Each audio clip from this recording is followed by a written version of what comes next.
간단한 게임 하나 해보죠. 룰은 이렇습니다. 제가 100원짜리 동전을 들고 던질 테니 앞면이 나올지 뒷면이 나올지 맞추시면 됩니다. 자, 어떤 것이 나올지 생각하셨나요? 그럼 던지겠습니다. 하나, 둘, 셋! 맞추셨나요? 맞추셨다면 축하드립니다. 못 맞췄더라도 다음 게임이 있으니까요. 이번엔 100원짜리에 500원짜리 동전을 추가해볼게요. 이번에도 두 동전이 앞면이 나올지 뒷면이 나올지 맞추시면 됩니다. 자, 이번에도 생각하셨나요? 그럼 던지겠습니다. 하나, 둘, 셋! 이번에도 맞추셨나요? 다 맞추셨다면 오늘 운세가 좋은 날처럼 보입니다. 근데 아무것도 안 걸고 하면 재미없잖아요.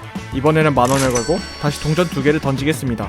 간단한 게임이죠? 맞추시면 만원을 드리겠습니다. 그럼 던지겠습니다. 하나, 둘, 셋! 맞추셨나요? 맞추셨다면 축하드립니다. 그 만원으로 로또나 다른 것을 사신다면 좋은 일이 발생할 것입니다. 그럼 이제 다른 내기를 하죠. 여러분에게 만원을 드리겠습니다. 지금 만원을 가지고 다시 내기를 하시는 겁니다. 맞추시면 2배, 못 맞추시면 이 돈은 다시 저에게로 옵니다. 정하셨나요? 그럼 던지겠습니다. 자, 하나, 둘, 셋! 방금까지 어떠셨나요? 게임을 계속 하고 싶다는 생각이 드셨나요? 아마도 드셨을 것이라 생각합니다. 일부러 이런 분위기를 조성하려고 긴장감 있는 배경음악과 여러 각종 효과들을 넣었으니까요. 자, 이제 조금 마음을 가라앉히세요. 도박은 재밌습니다. 약간의 가능성을 주고 이 가능성을 통과하면 큰 보상을 얻으니까요. 그리고 주식시장도 같은 관점에서 접근하면 같은 메커니즘입니다.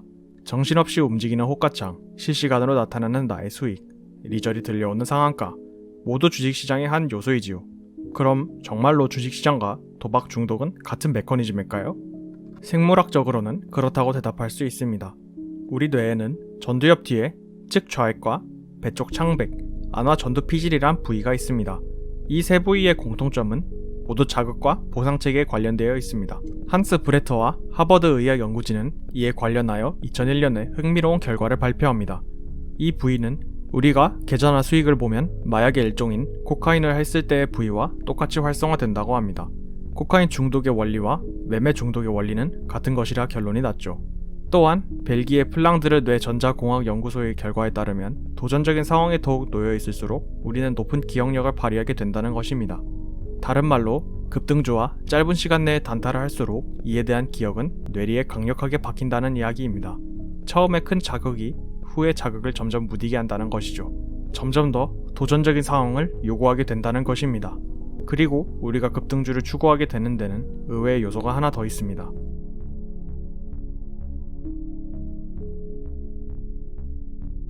다시 처음의 내기로 돌아가 보겠습니다. 하나의 동전을 던질 때 맞추시면 2배, 못 맞추시면 모두 잃는 이 내기에서 약간의 내기 조건을 바꿔보겠습니다. 처음에 5,000원이 있다고 가정하겠습니다. 만약 건돈의 2배를 얻는 내기에서 얼마를 잃는다고 할 때 내기에 참여하실 생각이 있으신가요? 다시 이야기하자면 5,000원의 이익은 어느 정도의 손실을 지불할 의사가 있냐는 의미입니다. 그리고 다른 조건으로 바꿔보겠습니다. 반대로 이번에 내기에 치면 5,000원의 손실을 입는 내기에서 얼마를 얻는다고 할 때 내기에 참여할 생각이 있으신가요? 다시 이야기하자면 5,000원의 손해에서 어느 정도의 이익을 기대하냐는 의미입니다. 결국 같은 조건이지만 내기에 참여할 때 생각하는 이익과 손해를 직접 고르게 설정한 것입니다. 이에 대하여 네덜란드 대학교인 라이덴 대학 연구팀이 발표한 결과에 따르면 위의 그래프와 같은 결과를 내었다고 합니다. 10센트의 돈으로 내기를 할 때 대략 이익이 18센트이거나 손해가 12.5% 정도면 내기에 참여한다는 것입니다. 10센트는 한화로 약 135원이니 정말 푼돈입니다. 대략적으로 243원의 이익이나 169원의 손해면 내기에 응한다는 뜻입니다. 푼돈일 경우 이익이 작거나 손해가 조금 커도 내기에 참여한다는 것을 볼 수 있죠. 그러나 10센트 대신 50유로라는 큰 돈으로 바뀌면 결과는 달라집니다. 50유로는 하나로 약 68,000원이니 무시할 수 없는 돈입니다. 대략 이익이 162,000원이거나 손해가 28,000원이어야 내기에 응한다는 것입니다. 기대하는 이익과 납득 가능한 손해의 비율이 늘어난 것을 확인할 수 있습니다. 한번 내기에 참여하는 돈이 많아질수록 기대하는 수익이 커지고 손해를 회피하려는 경향을 띠게 된다는 의미입니다. 결국 우리의 시드머니의 크기가 우리의 성향에 영향을 미친다는 것이죠. 베팅하는 돈이 커질수록 우린 더 큰 손해 대비 수익을 기대한다는 것입니다. 앞에 급등주 추구와 연관지으면 급등주로 이익을 얻게 되면 더 큰 이익을 기대한다는 의미입니다. 스스로 절제하지 않는 이상 우린 본능적으로 더 큰 이익을 좇게 되는 거죠. 앞에서의 중독에 관한 이야기는 암울하지만 더 암울한 이야기는 우리는 결국 매매에 중독되게 되어 있습니다. 뇌는 흥분을 빠르게 받아들이고 자극에 적응하기에 우리는 더 많은 수익을 원하게 됩니다. 쉽게 수익을 얻음으로써 보상체계가 확고해지니까요. 그렇게 되면 주식 매매 자체가 자극을 주고 이로 인하여 수익이 목적이 아닌 매매 자체가 목적이 되는 역전된 상황이 되는 것이지요. 이렇게 되면 결국 매매에서 자기만의 페이스를 잃게 되는 경우가 대부분입니다. 나의 철학은 장기 투자여도 일주일 만에 매도 버튼에 손이 가게 되고 나의 철학은 일주일 수익 매매여도 하루 만에 종목을 교체하게 되는 것이죠.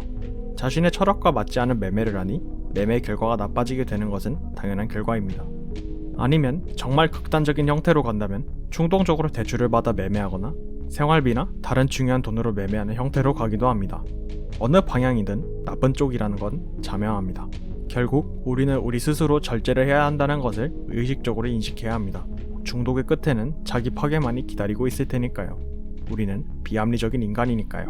다음 영상에서는 반대로 어떻게 매매 중독에서 벗어날 수 있는지 이야기를 나누어 보겠습니다.